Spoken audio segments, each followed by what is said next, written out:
Hey guys, welcome back. Today we're going to be talking about compound interest. Compound interest is the idea of when you put your money to work, you are going to reinvest any money that you get off, and you get this compounding effect. So what it basically is, let's say two people put 10 grand into an investment account, and they're both going to leave that 10 grand in there for 30 years. Person one, we're going to call her Sally. She's decided that she's going to take out the interest. It's going to pay 5% a year, so it's going to be 500 quid.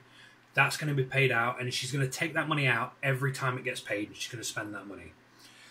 Jack, on the other hand, the other guy, he's going to leave that money in there so that £500 a year then starts to make him more money. If we fast forward 30 years down the line, both of them put the money in the same thing, both got 5%. Sally, she would have made 15 grand off it, not too bad. Jack, on the other hand, he's made £33,219. That's over double what Sally made. Obviously, the problem with this is that this is 30 years. This is just putting up 10 grand, but straight away you can see the difference. It's double the money. You know, it's an extra £18,219 just for the fact of saying, I'll have it later as opposed to having it now. And that's kind of what compounding's for. It's give it time and interest, build up and up and up, and then after a large amount of time, you'll have made loads and loads of money from it. To give another example of this, more in investing terms, I like a strategy called it's called drip feeding. So it's basically every month you put a certain amount into your account.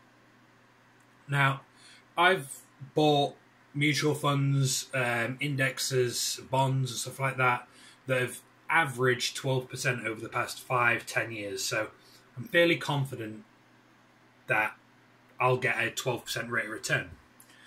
If you're putting in £100 a month, over 40 years, that £100 a month compounded at 12% is over £1 million. You've put in 48 grand over your lifetime of 40 years. At that point, you've then got £1 million. It's ridiculous. That is how good compounding is.